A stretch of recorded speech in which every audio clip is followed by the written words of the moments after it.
Society Legislative Advocacy Centre (CISLAC) has developed an app called TIMBY App to empower Nigerians to report sexual exploitation. Executive Director of CISLAC made this known at a stakeholders consultative forum on sexual exploitation in institutions in Nigeria, organized by CISLAC with support from the German Agency for International Cooperation. According to him, the aim is to put measures in place to effectively address the issue and to secure stakeholders' commitment to establish and enforce mechanisms and sanctions against perpetrators of sextortion. Corruption affects us all. It threatens sustainable economic development and ethical values and justice. It destabilizes our society and endangers the rule of law. Transparency International defines corruption as abuse of entrusted power for personal gain.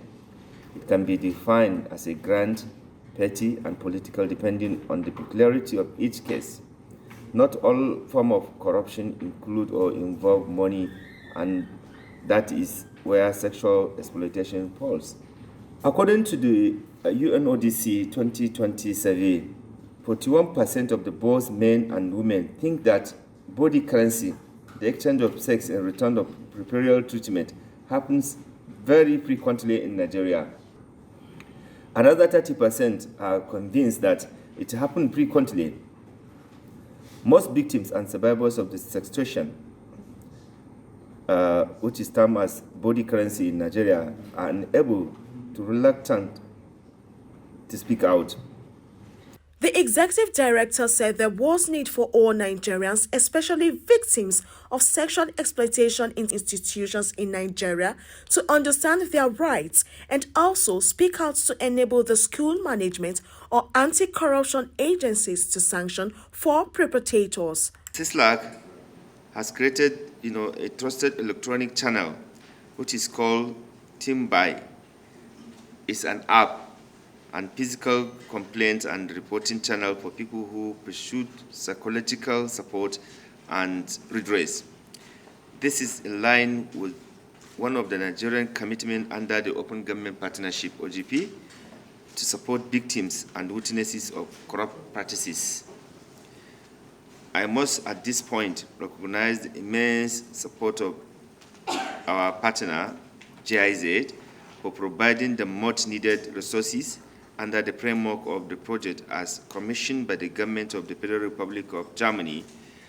Giving an overview of the project, Ms. Batsheba Tagwai, Lead Advocacy and Legal Advice Center under CISLAC, said Nigerian universities in particular were considered extremely abusive towards young women seeking education. So this is an issue that we as a society need to do better on. We need to begin to support the victim instead of stigmatizing the victim.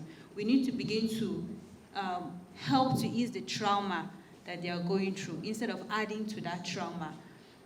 And then we need to shift the focus to the perpetrators. Let them begin to know that it is wrong. It is an act of corruption. There are sanctions. You don't do this and go away scot-free. That is the only way that we can begin to, see a reduction in such cases. So the first approach CISLAC is using for this project is we're going to be using social and conventional media to create awareness, first of all, among citizens, especially within select tertiary institutions, parents, university management, and other related stakeholders. According to her, the app provides an easy platform for anyone in the country to report issues of sextortion and also receive support, adding that confidentiality was also of high importance.